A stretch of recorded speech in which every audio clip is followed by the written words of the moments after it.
Նրանք, ովքեր մերժում են սուրբերի բարեխոսությունը,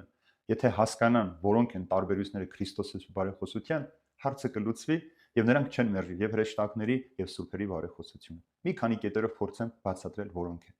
Առաջինը, սիրելիներս, մենք պետք է գիտակցել, որ Քրիստոսի բարեխոսությունը պահանջ է, իսկ սուրբերի բարեխոսությունը խնդրանք։ Հիսուս պահանջող է, իսկ սուրբերը խնդրողներ։ Հիսուս Քրիստոս հոր առջև ինքը միջնորդում էր արյամբ, որպեսզի մենք փրկվենք։ Հիշենք Հիսուսի խոսքը խաչի վրա. Հայր, ների նրանց, որովհետև չգիտեն թե ինչ են անում։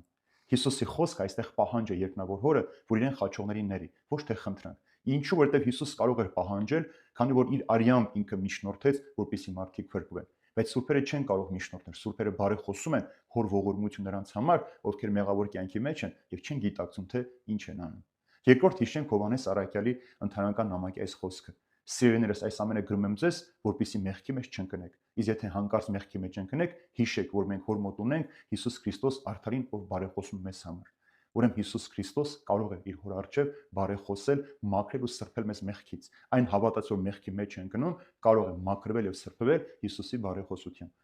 Սուրբերը չեն կարող մաքրել ու սրբել մեզ, այլ հակառակը, նրանք բարեխոսում են, որպեսզի հոր գթությունը, ողորմությունը, ներողամտությունը արթնացնեն յուրաքանչյուր մարդու փրկության համար։ Երրորդ, Հիսուս Քրիստոս իր բարեխոսությամբ մեզ փրկեց, ապահովեց մեր փրկությունը եւ հետո իր միջնորդությամբ պահպանում այդ փրկությունը։ Երբ որ Հիսուս Քրիստոս փրկեց մարդկանց, փրկությունը բերեց, ինքը հրեշտակները սուրբեր այլևս բարեխոսում են Աստծո առջև, որպեսզի մարդը մներ փրկության մեջ։ Հիսուս մեզ փրկություն ապարգևեց, բայց այդ փրկությունը պահպանելու համար մենք կարիք ունենք թե Հիսուս Քրիստոսի բարեխոսության, թե հրեշտակների, թե սուրբերի։ Հիսուս Քրիստոս ձրիաբար է բերում մեզ այդ փրկությունը։ Հիսուս Քրիստոս իր արյամբ մաքրեց, սրբեց եւ փրկեց, բայց մարդ, ով կամորապես չի գալիս դեպի այդ փրկությունը, սուրբերը բարեխոսում են, որպեսզի մարդիկ ճանաչեն Հիսուսի փրկությունը։ Եթե մենք չաղոթենք անհավատ մարդկանց համար, Տիրոջը չխնդրենք, որ նրանց քարացած սրտերը փափկացնի, նրանց սրտերը ջերմացնի դեպի Քրիստոս, այդ մարդիկ չեն կարող հասկանալ Քրիստոսի ավետարանը։ Մարդիկ, ովքեր չեն ճանաչել, չեն զգացել, չեն լսել Քրիստոսի մասին,